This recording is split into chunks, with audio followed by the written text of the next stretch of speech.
첫날이 첫날부터 일주일간 계속 무교병을 먹는 거잖아요. 그런데 자 17절에 너희는 무교절을 지키라. 이것을 하나님이 무교절이라고 말씀하셨죠.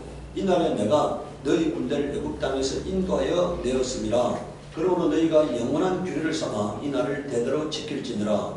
정월에 그달 14일 저녁부터 21일 저녁까지, 그러니까 1월 14일부터 1월 21일까지예요. 예, 이게 중요합니다. 1월 14일이 여러분들 6월절이요. 1월 14일이 6월절인데 1월 14일부터 21일까지, 그러니까 여러분들 무교절은 6월절을 포함하는 거죠. 포함하는 겁니다. 예, 저녁까지 너희는 무교병을 먹을 것이요 7일 동안은 누룩을 너희 집에서 잊지 않게 하라. 무릇 유교물을 먹는 자는 타국인이든지 동국에서 난 자든지 물론하고 이스라엘 회중에서 끊쳐지리니 너희는 아무 유교물이든지 먹지 말고 너희 모든 유하는 곳에서 무교병을 먹을지니라. 이게 무교절의 근거입니다. 출애굽기 12장 39절에 40절에 그들이 가지고 나온 발교되지 아니한 부풀지 아니한 이런 얘기입니다. 못한 반죽으로 무교병을 먹었으니, 그러니까 여러분들 출애굽을 할 때 급히 나오느라고 부풀지 아니한 빵을 갖고 이제 밀가루를 갖고 나왔다는 얘기죠. 그들이 애굽에서 쫓겨남으로 지체할 수 없었음이며 아무 양식도 준비하지 못하였음이었더라. 이스라엘 자손이 애굽에 거주한 지 430년이라 이렇게 말하고 있어요. 자, 레위기 23장 6절에서 8절에는 같은 달 보름에, 그러니까 1월 15일이죠. 1월 15일에는 주의 무교절을 지켜야 하는데 1일 동안 누룩을 넣지 않은 빵을 먹어야 한다. 그러면은 이 레위기 말씀으로 보면은 1월 15일부터 일주일처럼 보이잖아요. 여러분들 우리가 이렇게 생각해야 합니다. 출애굽기가 출애굽을 할 때 먼저 쓰여진 거잖아요. 그 다음에 나중에 레위기는 제사 의식을, 이 레위기라는 것은 제사를 어떻게 드리느냐 하는 게 레위기거든요. 그러니까 레위기는 제사를 드리는 그 방법에 관한 것을 기록한 거예요. 그러니까 이 출애굽기가 근본인 겁니다. 출애굽기는 모세가 출애굽을 하면서 받아서 기록한 거니까 그걸 근간으로 해서 만들어진 게 레위기니까 여러분들 이게 이래 동안, 그러니까 1월 15일부터 일주일처럼 여겨질 수도 있어요. 자, 첫날에는 거룩한 모임을 열고 생업을 돕는 일은 아무것도 해서는 안 된다. 그러나 주에게 살라 바치는, 여기서 살라 바친다는 말은요, 불살라 바친다 이런 얘기입니다. 불살라. 이걸 우리가 요건 세번역인데 개혁 한글에는 화제라고 되어 있어요. 화제. 이 불살라 드리는 제사를 화제라고 해요. 화제. 예. 제사는 1회 동안 줄곧 드려야 한다. 그다 줄곧 놓으세요. 그러나 주에게 살려 바치는 제사는 1회 동안 줄곧 드려야 한다는 얘기니까 매일같이 드려야 한다는 얘기예요. 매일같이. 1회째 되는 날에는 다시 거룩한 모임을 열고 생업을 돕는 일을 아무것도 해서는 안 된다. 그러니까 첫날과 마지막 날은 안식일로 드려야 한다는 얘기죠. 안식일로. 아무것도 하지 않는 안식일로 드려야 한다는 얘기예요. 자, 그 다음에 이제 이것을, 그럼 이제 유교절과 6월절과 무교절의 관계가 어떻게 되느냐? 역대하 35장 17절에 그때 모인 이스라엘 자손이 6월절을 지키고 연하여 무교절을 7일 동안 지켰으니 이렇게 되어 있잖아요. 연이어서 이런 얘기입니다. 연이어서. 예. 자, 마태복음 26장 17절에 무교절의 첫날에 제자들이 예수께 나와 가로되 6월절 잡수실 것을 우리가 어디서 예배하기를 원하시나이까 이렇게 했잖아요. 그러니까 무교절의 첫날이 6월절이라는 얘기니까. 그러니까 이거는 여러분들 출애굽기와 같은 말씀이죠. 예, 출애굽기와 같은 말씀이 6월절을 포함한 일주일이라는 얘기입니다. 예, 마가복음 14장 12절에 무교절의 첫날 곧 6월절 양 잡는 날에 이래 되어 있잖아요. 그러니까 무교절의 첫날이 6월절이라는 얘기니까 6월절. 예, 이 6월절은 금요일이에요. 그러니까 금요일. 1월 14일은 금요일입니다. 예. 자, 그 다음 누가복음 22장 1절 6월절이라 하는 무교절이 가까우며, 그 다음에 누가복음 22장 7절에는 6월절 양을 잡을 무교절이 이런지라 이렇게 있잖아요. 이런지라.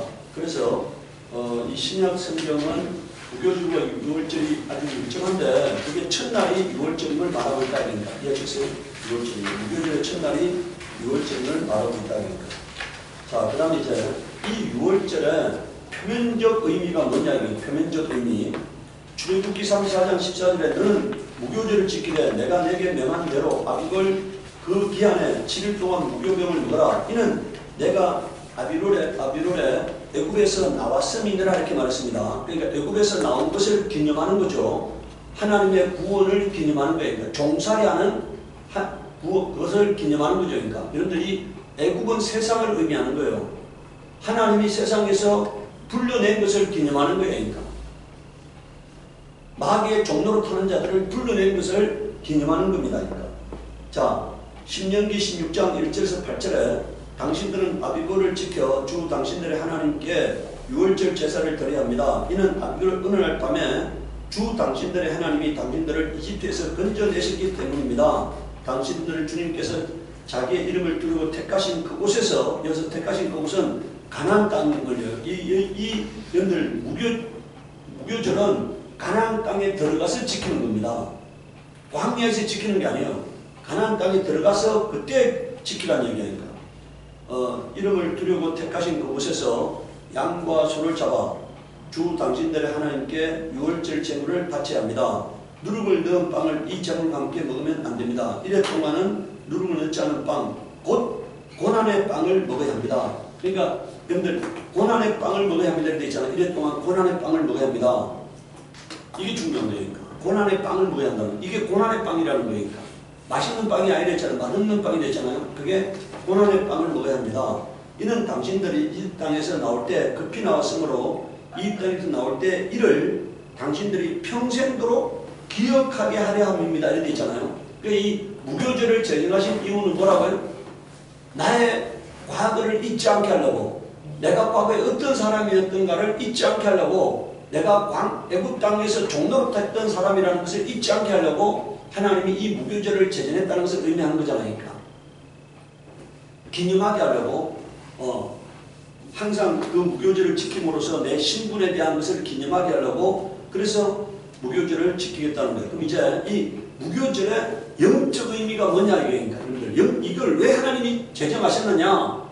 이게 무교절은 여러분들 그야말로 비유고요. 실상이 뭐냐 이게. 실상이 뭐냐 이거잖아요. 그러니까 마태복음 16장 6절에서 12절에 예수께서 이르시되 상가 바리새인과 사두개인의 누룩을 주의하라 하신데 제자들이 서로 의논하여 가라되 우리가 떡을 가져오지 아니하였도다 하거늘 어찌 내 말한 것이 떡에 관함이 아닌 줄을 깨닫지 못하느냐. 오직 바리새인과 사두개인들의 누룩을 주의하라. 이 누룩이 뭐라는 겁니까?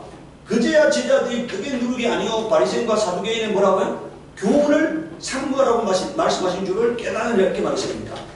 여러분들 여기서 무교병을 먹으라는 말은요, 세상에 내가 갖고 있던, 여러분들 바울이 뭐라고 말합니까? 자기가 세상에 갖고 있던 모든 것들을 배설물로 여기노라 이렇게 말했잖아요. 다 버리라는 거예요. 그러니까 하나님이 아브라함을 불러낼 때 본토 친척을 떠나라 했잖아요. 그 얘기는 내가 과거에 가졌던 세상과의 연을 끊으라는 얘기니까. 여러분들 바울이 자기가 세상에 있을 때 바리새인 중에 바리새인이요, 가말리엘 문화에서 학문을 배웠고 뭐 이런 로마 시민권 갖고 있고 이런 것들은 자기가 다 배설물로 여기노라 이렇게 말했습니다. 내가 세상에 갖고 있던 지식, 세상에 갖고 있던 배경, 세상에서 갖고 있던 경험, 세상에 갖고 있던 지식을 갖고 있으면은 하나님과의 온전한 만남이 안 이루어진다는 것을 의미하는 거예요. 내가 다시 시작해야 한다는 거예요. 그러니까 오늘 여러분들 사람들이요, 수많은 사람들이 여기 가서 여기가 신령하다면 여기 가서 좀 듣고 저기가 신령하다면 저기 가서 좀 듣고 이렇게 해서 여러분들 많은 교훈을 받아들입니다. 그 교훈이 거의 대부분 다 사람에게서 나온 교훈이라는 얘기니까. 사람에게서 나온 교훈을 내가 가지게 되면은 망하는 사람이 된다는 얘기. 복음에 불순으로 섞으면 안 된다는 얘기니까. 예수 그리스도에다가 다른 걸 섞으면 안 된다는 얘기니까. 바리새인과 사두개인의 교훈을 삼가라. 이것은 복음에만 충실하라는 얘기입니다. 다른 걸 섞으면 안 돼요. 여러분 우리가 변형선상에 갔을 때 모세가 나타납니다. 엘리야가 나타납니다. 그래서 베드로가 초막셋을 짓겠다니까 주님이, 하나님이 뭐라고 말씀하십니까? 너희는 내 아들의 말을 들으라고 했잖아요. 내 아들의 말을 들으라고. 지금 여러분들 우리가 오늘 우리가 여러분들 안식일을 교회는 뭘 지킵니까? 안식일을 지키잖아요. 아직도 구약적 사상에 매몰되어 있잖아요. 여러분들 저 이스라엘 사람들은 오늘 구약 성경만 보잖아요. 하나님이 여러분들 아까 그 변형선상에 모세가 나타났어요. 엘리야가 나타나서 이걸 뭘 의미합니까? 구약을 의미하는 거잖아요. 아직도 구약에 연연해 하는 사람들이 안식일을 지키는 거예요. 그러니까 연연해 하는 사람들이 저 이스라엘 사람들이잖아요. 그래서 예수 복음에 대한 말씀을 듣지 않잖아요. 그러니까. 오늘 여러분들 안식일을 지키지 않으면은 멸망한다고 주장하는 사람들이 많이 있습니다. 그것은 아직도요 구약적 사고에 갇혀 있는 거예요. 아직도 할 일을 하지 않으면 망한다는 사람들이 많이 있잖아요. 그건 구약적 사고에 갇혀 있는 거예요. 그러니까 예수 그리스도가 여러분들 입으로 다시 한번 되새김질하지 아니한 말씀은 여러분들 구약에서 진리의 말씀은 예수님께서 다시 한번 되새김질하셨어요. 그래서 되새김질하지 아니한 구약의 말씀은 진리가 될 수 없습니다. 그건 비유일 뿐이지 진리가 될 수 없어요. 예수님이 다시 한번 언급하신 말씀들만 진리의 말씀이다. 그러니까 그리고 오늘 비유를 실상이라고 붙들면 안 된다. 그러니까 자 여기 뭐라고 말하고 있습니까? 누가복음 12장 1절에 그동안에 무리 수만 명이 모여 서로 바꿀 만큼 되었더니 예수께서 먼저 제자들에게 말씀하여 가라사대 바리새인의 누룩 그게 뭐라는 겁니까? 외식이라는 거잖아요. 외식. 오늘 여러분들 온 교회가 이 땅에 있는 온 교회가 뭐 하는 겁니까? 외식하는 거예요. 목사도 외식하고 장로도 외식하고 모든 사람들이 외식하는 거예요.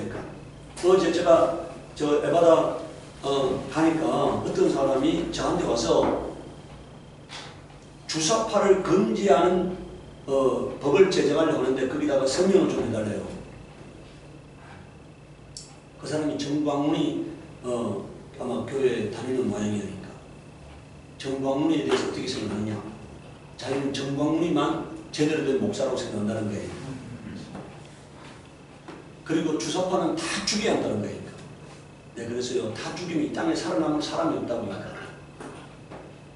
여러분들, 우리가 가늠하다가 현장에서 잡힌, 여러분들, 율법에 의하면은 가늠하다 현장에 잡히면 돌로 쳐 죽여야 하잖아요.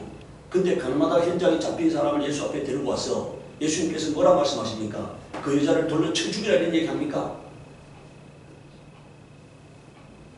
어떻게 해서라도 그 여자를 살리기 위해서 죄 없는 자가 돌로 쳐 죽이라 이렇게 말씀하셨잖아요. 그 여자를 살리기 위해서 죄 없는 자가 돌로 쳐라고 말씀하셨잖아요. 그러니까. 오늘 여러분들 만약에 주사파를 금지하는 법을 만드는 순간에요. 이 나라는 자유민주주의 국가가 아니에요. 사상의 자유는 처벌 대상이 될 수 없어요. 그것이 행위로 나타나서 사회에 악을 끼치면은 처벌 대상이 될 수가 있지만 마음속에 있는 사상의 자유를 어떻게 처벌할 수 있냐는 얘기니까. 자기가 그것이 옳다고 생각하는데 그 사상 체계가 옳다고 생각하는데 그거를 어떻게 처벌할 수 있냐는 얘기니까. 그게 사회의 악으로 나타나면 처벌 대상이 될 수가 있습니다. 그러나 그것이 사상 자체일 때는 처벌 대상이 될 수 없어요. 여러분들 만약에 그런 사상을 처벌하기 시작하면은요, 만약에 여러분들 동성애자를 처벌하는 법을 만든다. 그러면은요, 여러분들 이 사람도 동성애자 입장, 이 사람을 죽이고 저 사람은 저 사람을 죽이고 저 사람은 저 사람을 죽이는 사회가 되어버려요. 그 사람은 여러분들 저는 그렇게 생각해요. 내가 어제 그 사람한테 그런 얘기 했어요. 이 땅은 하나님의 나라가 아니라고 하니까. 이 땅은 하나님의 나라가 아니에요. 이 땅은 세상 임금이 마귀가 다스리는 나라에 하나님 나라가 진격해온 겁니다. 그래서 오늘 우리는 하나님이 이 땅에서 추수가 끝나면 어떻게 된다고요? 이 땅을 뭐 하신다고요? 이 땅을 천국을 만드는 게 아니라 이 땅을 하나님의 추수가 끝나면 이 땅을 뭐 한다고 되어 있습니까? 불살라 버린다고 되어 있잖아요. 불살라 버린다 그러니까. 이 땅은 불살라질 곳이지 이 땅이 천국이 되는 것이 아니에요. 우리가 오늘 이 땅을 천국을 만들려고 애쓰면 안 됩니다. 그러니까. 그 사람들은 이 땅을 천국을 만들려고 하는 거예요. 이 땅을 천국을 만들 수 없어요. 하나님은 이 땅을 버리신 땅이기 때문에 거기서 알곡을 다 거두어 드리면은 이 땅은 불살라 버릴 땅이 된다. 그러니까. 그래서 오늘 우리는요, 우리에게 나 자신을 지키고 우리 주변에 있는 사람들에게 복음으로 권면해서 그 사람이 복음을 믿으면은 하나님의 자녀가 되어서 추수하는 거예요. 그 이상도 그 이하도 될 수가 없어요. 이 땅이 우리가 아무리 애쓴다 하더라도 이 땅은 천국이 되지 않습니다. 이미 하나님은 결정하셨잖아요. 이 땅을 불사라 그런다고 하니까. 베드로서 3장 7절에 보면은 불순종하지, 그러니까 그러니까 구원받을 자들 다 구원하면은 마지막에 이 땅은 동일한 말씀으로 불사라 그린다고 이미 기록되어 있습니다. 그러니까. 그래서 오늘 우리가요, 내가 갖고 있는, 여러분들, 내가 갖고 있는 생각과 다르다 해가지고 남을 여러분들 죽여야 한다, 살려야 한다, 이런 생각을 하면 이게 여러분들, 그래서 그 사람이 그 다니던 교회에서 권사인데, 다니던 교회에서 성도들한테 매일 정광훈이 얘기한다, 그러니까. 정광훈이가 바른 목사라고 얘기하니까 그게 성도들하고 어떻게 되겠습니까? 충돌이 일어날 거 아닙니까? 충돌이. 자기 생각을 계속 사람들에게 주입시키면은 충돌이 날 거 아니에요. 그래서 그 교회 또 안 나온다는 거니까. 담임 목사가 담임 목사한테도 가가지고 어떻게 하겠습니까? 정광훈이 따르라고 계속 얘기하니 담임 목사 안 따르니까 이제 담임 목사가 자기 말 안 듣는다고 그 교회를 안 듣는다는 거니까. 오늘 여러분들요, 우리가 하나님 말씀 외에는 우리에게 기준이 되면 안 돼요. 오직 하나님 말씀만 기준이 되어야 합니다. 예. 사람이 기준이 되면 안 돼요. 그 사람은요, 우리가 만약에 여러분들 보십시오. 우리가 과거에 큰 하나님의 종이라고 생각했던 사람들이 말미가 다 헷가닥 한 사람들이 수많은 사람들이 있잖아요. 그렇기 때문에 우리는 사람을 바라봐서는 안 됩니다. 죽기까지 복종하신 예수 그리스도만이 우리의 삶의 표본이고 우리가 닮아야 할 대상이고 우리가 걸어가야 할 길입니다. 예수님이 걸어가신 게, 예수님은 마지막에 승리하셨잖아요. 그리고 예수님은 죽기까지 복종하셨잖아요. 그리고 예수님은 충성된 증인이라고 말씀하셨어요. 하나님이 예수 그리스도를 충성된 증인이라고 말씀하셨잖아요. 그래서 오늘 우리는 예수님이 보여주신 삶의 길로만 걸어가면 되는 거예요. 사람을 본받으려고 하면 안 됩니다. 그러니까.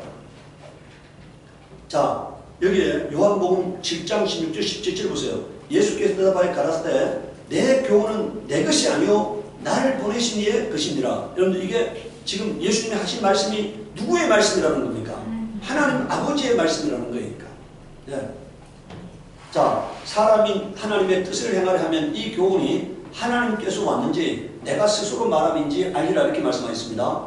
자, 마가복음 7장 7절에 여기 지금 예수님께서 뭐라고 말씀하십니까? 사람의 계명으로 교훈을 삼아 가르치니 나를 헛되이 경배하는도다 하였도다 이렇게 말하고 있잖아요. 제가 어제 그 사람 그런 얘기했어요. 교회는 지금 가장 큰 교회의 위기가 뭐냐? 말씀대로 안 사는 게 가장 큰 교회의 문제다. 만약에 이 땅에 말씀대로 순종하는 사람 100만 명만 있다면은 세상 사람들은 교회를 함부로 대하지 못한다 이니까. 두려워 떠는 교회가 될 것이다 이니까. 오늘 교회가 세상 사람들에게 조롱당하는 이유가 뭡니까? 말씀대로 안 사는 거예요. 말씀대로 안 살기 때문에 조롱당하는 거지. 만약에 말씀대로 산다면은 제가 우리 저 고등학교 친구 얘기를 지난번에 그 한번 했나요? 그 삼성전자 동생이 다니다가 30억 뭡니까 성과금 받았는데 한순간에 다 날아가고 6억 남았는데 그 친구가 저하고 한 10년 정도 안 만났습니다. 같은 아파트 단지에 사는데 그러다가 이발소 가서 제가 만났다는 얘기를 했어요. 네? 안 했어요? 근데 어느 날 제가 이발소에 그러니까 생각이 달라서 같은 아파트 단지에 사는데 과거에는 자주 만났는데 그동안에는 안 만났습니다. 그런데 이발소 가니까 그 친구가 와 있어요. 머리 감고 있어요. 그래서 머리 다 감고 나와가지고 이제 벤치에 앉아서 커피 한 잔 사가지고 얘기하는데 그 친구가 자기 동생이 삼성전자 다니다가 성과급을 30억 받았대요. 그래서 그 30억 받았으니까 제 고등학교 친구가 미래에셋증권 대표이사 부의장하는 친구가 있는데 그 친구한테 간 거예요. 이제 30억을 어떻게 잘 운용하면 좋느냐 갔는데 그 친구가 그 밑에 있는 자기 부하 직원 부장을 소개시켜줬대. 얘가 너 고향 사람이다. 이 고향 사람하고 잘 상의해라. 그래야 처음에는 이 국채를 사고 뭐 이런 채권을 샀다는 거였는데 그러다가 얼마 있다 그 친구가 그 부장이 계속해서 브라질 국채를 사겠다는 거예요. 브라질 국채를 수익률이 연 10몇 프로고 또 이 환율이 브라질 국채가 올라갈 거니까 그럼 환율에서도 또 덕을 봐서 1년에 수익률이 20% 가까이 될 것이다 하고 사라고 계속 얘기했다는 거예요. 그래가지고 이제 동생이 형 말도 안 듣는 사람이 돼가지고 브라질 국채에다가 30억을 올인했대요. 근데 그때부터 브라질 국채가 레화라가 떨어지기 시작해서 환율이 떨어지기 시작해서 나중에 최종적으로 유국에 손절매를 했다는 거예요. 그러니까 다 날아가고 유국 남았다는 얘기잖아요. 그 친구가 뭐라는지 아세요? 너가 내 옆에 있을 거라면 이런 일이 안 벌어졌을 거라고 자기가 많이 후회한다는 거예요. 그러니까 저하고 나이가 똑같잖아요. 너는 나의 형 노릇을 해야 한다 이런 얘기를 해요. 그 친구가 너가 나의 형 노릇을 해요. 제가 이제 과거에 살아온 삶이 어떤 삶인가를 알잖아요. 그 친구가 제가 항상 이렇게 정도가 아닌 길을 걷지 않는 사람이었다는 걸 알잖아요. 그리고 이렇게 항상 제가 가장 안전한 삶에 대해서 얘기했다는 걸 알고 있잖아요. 그러니까. 여러분들 우리가요, 여기 보세요. 수익률이 10몇 프로다. 브라질 국채 수익률이 10몇 프로라는 얘기는 뭘 의미합니까? 남이 안 사니까 10몇 프로 이자를 주겠다고 해가지고 나라가 국채를 발행한 거잖아요. 그 얘기는 한국 국채는 여러분들 수익률이 1.몇 프로밖에 안 돼요. 1.몇 프로밖에 안 되는데 그래도 사는 사람이 많아가지고 그 국채를 발행하지 않습니까? 그런데 브라질 국채는 10몇 프로라는 얘기는 이거는 사람들이 안 사니까 10몇 프로가 된 거잖아요. 그럼 그 얘기는 굉장히 위험한 거잖아요. 그러니까.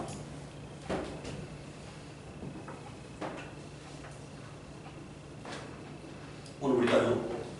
그러니까 사람들이 시간이 지나고 난 다음에 우리가 어떻게 나를 생각할 것인가를 생각하면서 우리가 살아가야 합니다. 그러니까. 여러분들 이게 보세요. 사람의 계명으로 교훈을 삼아 가르치니 나를 뭐라고요? 헛되이 경다는 거다. 이 말씀을 우리가 여러분들 잘 생각해야 합니다. 오늘날 사람들이요. 교회가 사람들이 듣기 좋은 말만 하는 거예요. 제가 그랬어요. 오늘 여러분들 교회의 가장 큰 얘기가 뭐냐? 성도들에게 죄 짓지 말라고 가르치지 않는 게 가장 큰 얘기다. 그러니까. 회개하면 모든 죄를 용서받을 수 있다고 말하는 그게 바로 오늘 교회를 타락시킨 거다. 그러니까. 여러분들에게 로마서 6장 17절 18절에 보십시오. 하나님께 감사하로다. 너희가 본래 죄의 종이더니 너희에게 전하여 준 바 교훈의 본을 그다 줄 것이에요. 교훈의 본을 마음으로 순종하여 죄에게 해방되고 의에게 종이 되었는데 이렇게 말했잖아요. 어떻게 해야만이 우리가 죄에서 해방된다는 겁니까? 말씀에 순종해야 한다는 거예요. 그러니까. 말씀에 순종해야만이 죄에서 해방되는 겁니다. 이런데 우리가 평안하기를 원하잖아요. 가정이 평안하기를 원하잖아요. 그러면 말씀에 순종하세요. 말씀에 순종하면 가정이 편하게 되어 있습니다. 제가 지난 60년 동안 살아오면서요. 하나님과의 수많은 사건이 있었잖아요. 근데 제가 이렇게 살아보니까 제가 하나님 말씀에 순복하면 하나님이 삶을 편하게 하시고 하나님 말씀 앞에 조금만 순복하지 않으면 하나님이 태클을 걸어서 내 삶에 풍랑이 일어나는 것을 제가 경험했어요. 그래서 제가 이제 바보가 아니잖아요.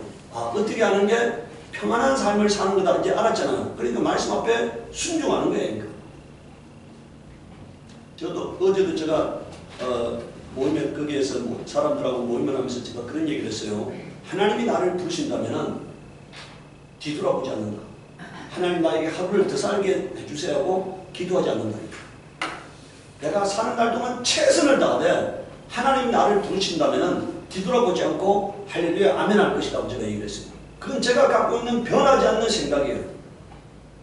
하나님 내가 사는 날 동안 최선을 다하고 사는 날 남아있는 것들에 대해서 연연해하지 않는다. 나는 하나님의 신실하심을 믿습니다. 하나님의 신실하심. 고린도전서 5장 6절에서 8절에 보세요. 너희 자랑하는 것이 옳지 아니하도다. 적은 누룩이 온 땅에 퍼지는 것을 알지 못하느냐.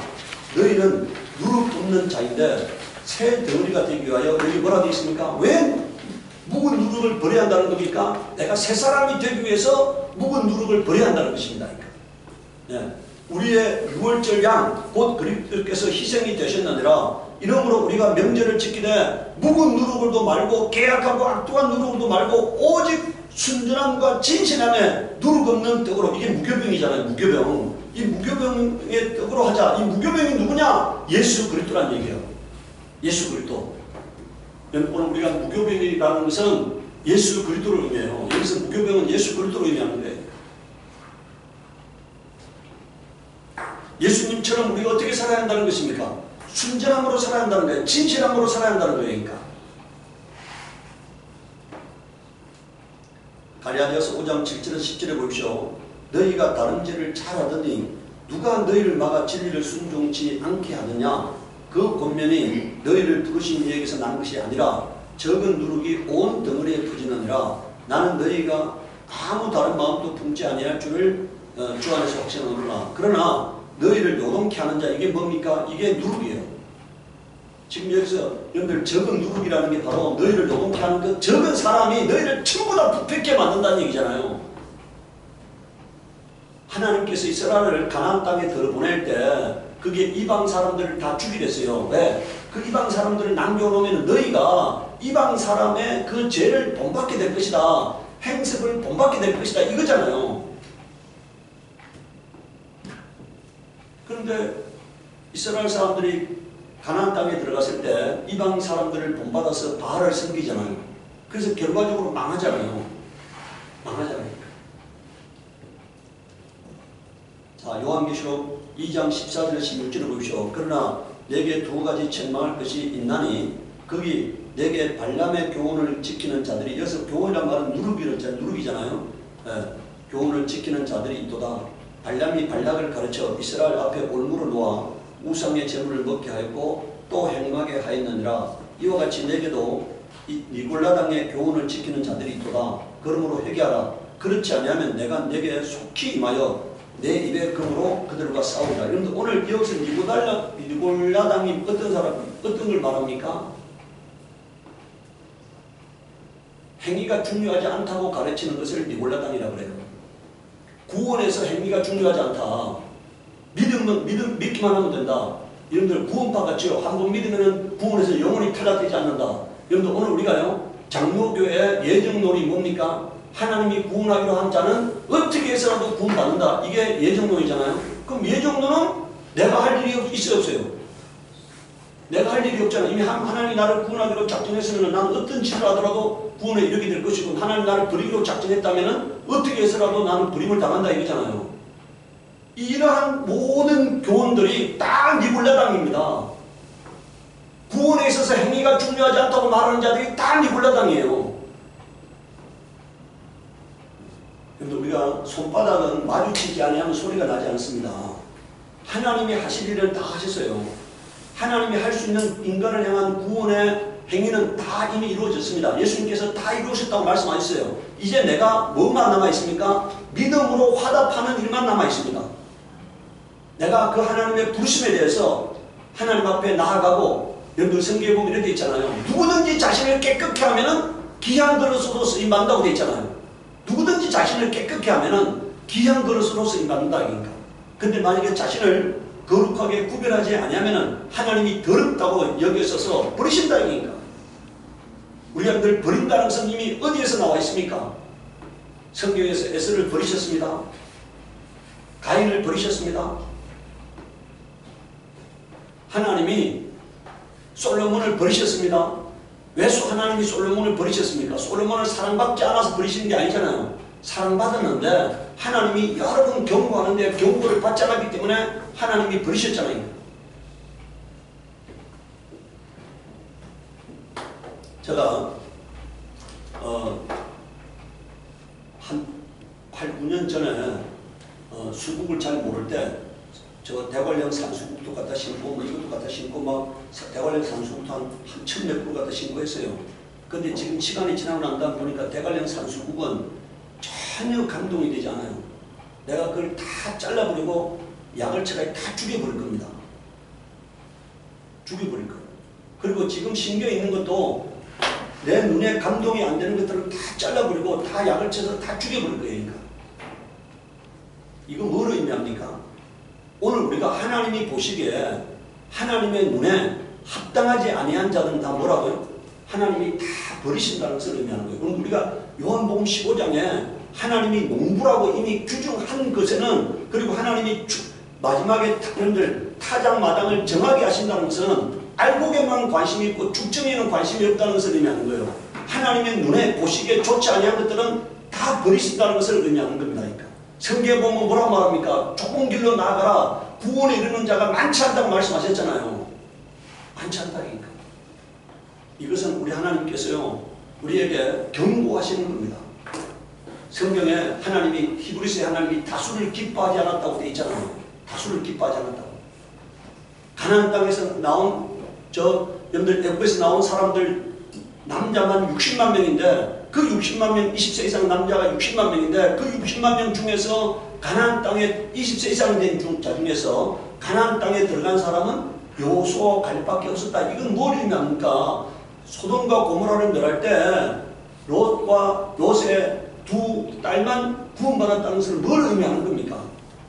하나님이 노아 시대에 여러분들 노아의 가정만 8명을 구원하시고 나머지 다 멸하셨다는 것을 뭘 의미하는 거예요? 구원에 이르는 자가 지극히 적다는 것을 의미하는 거잖아요. 그러니까. 이것은 하나님이 우리를 향한 경고로서 기록했다고 말합니다. 이게 오늘 보십시오. 자, 디모데전서 6장 3절에서 5절에 누구든지 다른 교훈을 하며 바른 말, 곧 우리 주 예수 그리스도의 말씀과 경건에 관한 교훈에 여기서 창념한다는 말이 붙들리지 아니하면 이 말이잖아요. 붙들리지 아니하면 저는 교만하에 아무것도 알지 못하고 변론과 언쟁을 좋아하는 자는 이로써 투기와 분쟁과 해방과 악한 생각이 나며 마음이 부패해지고 진리를 잃어버려 경건을 이익의 자료로 생각하는 자들의 다툼이 일어나느니라 이렇게 말씀해요. 말씀을 붙들지 아니하면 넘어질 수밖에 없다는 얘기니까. 말씀을 붙들지 아니하면 디모데후서 4장 3절에 4절 보십시오. 때가 이르는 사람이 바른 교훈을 받지 않으면 여기서 바른 교훈이란 말은 복음이잖아요. 하나님의 말씀을 받지 않으면 기가 가려워서 자기의 사욕을 쫓을 세상을 많이 두고 또 그 길을 진리에서 돌이켜 허탄한 이야기를 쫓으리라 이렇게 말했어요. 이것을 고린도서 11장 4절에는 다른 예수, 다른 영, 다른 복음이라고 말했습니다. 바울은 사람들이 다른 예수, 다른 영, 다른 복음을 듣는 것이 이상하다고 얘기를 했어요. 그리고 그 다른 영, 다른 예수, 다른 복음을 듣는 자에게는 반드시 저주가 임한다고 말씀하셨습니다. 갈라디아서 1장 9절에도요. 바울이 뭐라고 말합니까? 다른 복음을 전하면 저주를 받을지어다 이렇게 말했어요. 갈라디아서 1장 우리가 갈라디아서 1장 6절에서 9절 한번 보도록 하겠습니다. 갈라디아서 1장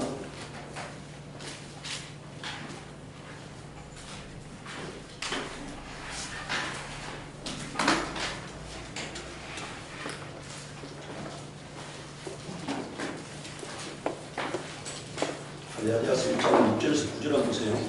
자, 여러분을 은혜 안으로 불러주신 분에게서 여러분이 그렇게라도 빨리 떠나 다른 복음으로 넘어가는 데는 나는 놀라지 않을 수 없습니다. 이렇게 있잖아요. 네. 실제로 다른 복음이 있는 것은 아닙니다. 다만 몇몇 사람들이 여러분을 교란시켜서 그리스도의 복음을 왜곡시키려고 하는 것뿐입니다. 그러나 우리들이나 또는 하늘에서 온 천사일지라도 우리가 여러분에게 전하는 것과 다른 복음을 여러분에게 전하면 마땅히 저주를 받아야 합니다. 우리가 전에 말했지만 이제 다시 말합니다. 여러분이 이미 받은 것과 다른 복음을 여러분에게 전하는 사람이 있다면 그가 누구이든지 저주를 받아 뭐라고요? 마땅합니다. 이렇게 말이죠. 네. 근데 사람들이 이미 그 당시에도 다른 복음을 쫓는 사람들이 많다는 얘기잖아요. 지금도 마찬가지예요. 사람들이 여러분들 귀에 듣기 좋은 얘기를 듣고 사는 거예요. 그러니까 여러분들 인간은 죄 짓고 싶잖아요. 그러니까 죄 지어도 구원받을 수 있다고 하는 얘기를 듣고 싶은 거잖아요. 그러니까. 죄 지어도 구원받을 수 있다고 하는 얘기를 듣고 싶은 거예요. 그러니까. 자기를 격려해주는 얘기를 듣고 싶은 거예요. 그러니까. 누가복음 13장 20절에서 21절을 보십시오. 또 가라사대 내가 하나님이 나를 무엇으로 비할꼬 마치 여자가 가루 서말 속에 갖다 넣어 전부 부풀게 한 누룩과 같으니라 하셨더라 이렇게 말했잖아요. 이 말이요. 내가 어떤 말을 듣느냐에 따라서 내가 그 말에 지배당한다는 얘기예요. 지배당한다. 아까 그 사람이요. 지금 여러분들 그런 어떤 이상한 데에 넘어가니까 뭡니까? 지금 여러분들 주사파를 다 추계한다 이렇게 지금 얘기하고 있잖아요. 다 추계한다.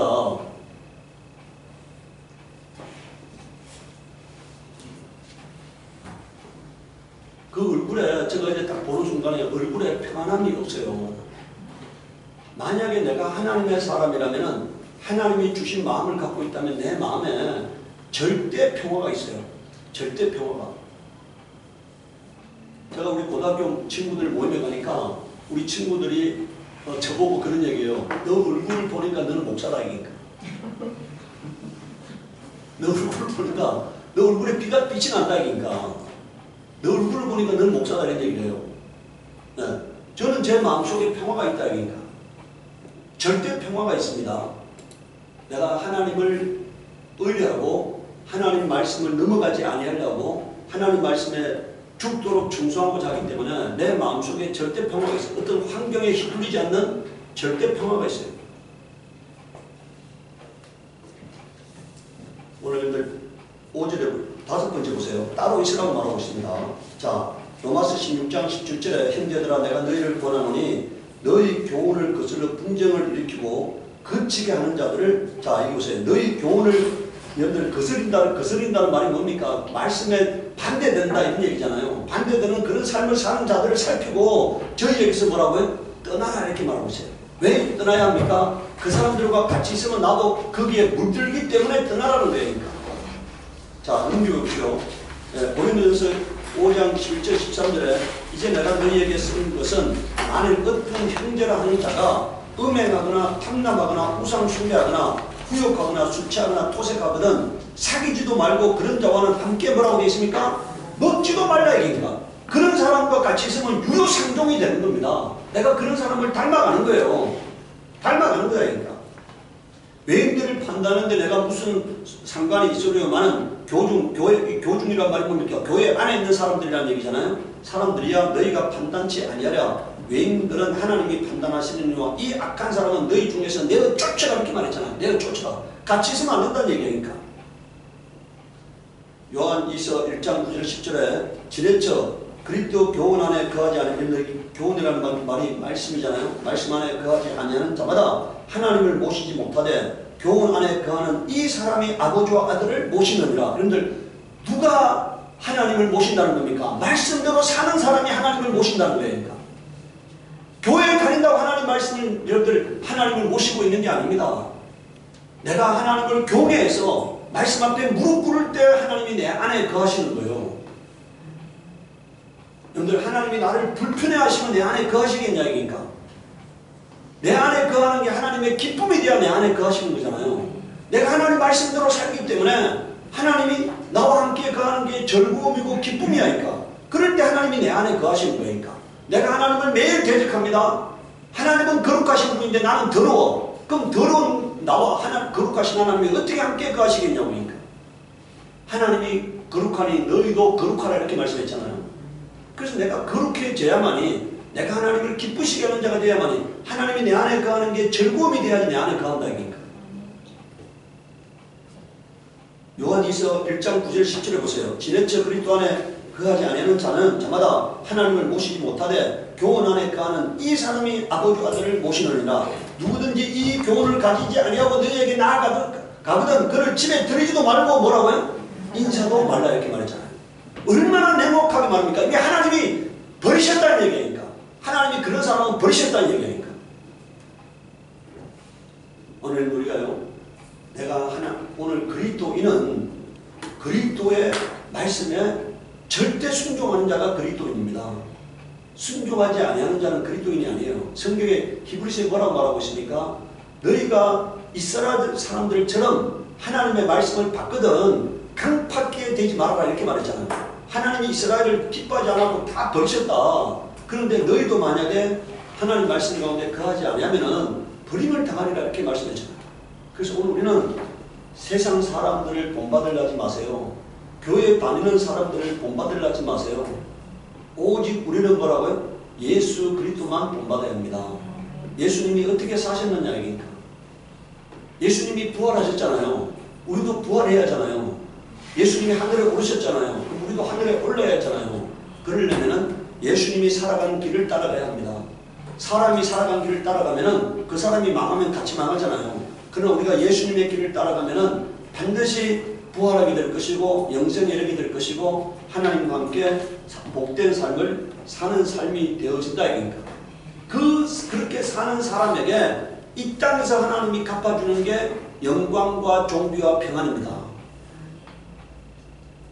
엉터리로 사는 사람에게 하나님이 임하는 게 뭐라고요? 환난과 공부라고 말씀하셨잖아요. 내가 하나님 말씀 앞에 충성되게 살아갈 때 하나님이 내게 대한 보상이 뭐냐? 영광과 존귀와 평안이에요. 부모를 잘 경외하는 자에게, 부모를 잘 섬기는 자에게 하나님께서 뭐 하신다고 했습니까? 장수하신다고 말씀하셨잖아요. 이와 마찬가지로 내가 하나님 앞에 충성할 때 하나님이 내 삶을 평안케 하실 거라고 믿으시기 바라요. 그게 그렇게 그런 믿음이 있기 때문에 내가 하나님 말씀 앞에 충성하고자 하는 것입니다. 이 시간 우리 기도할 때 하나님, 내가 아무 것이나 듣지 않게 하시옵소서. 참으로 내가 하나님 말씀 앞에만 귀가 열리게 하시고 그 말씀 앞에만 무릎 꿇는 자가 되게 하시옵소서. 우리 기도하도록 하겠습니다.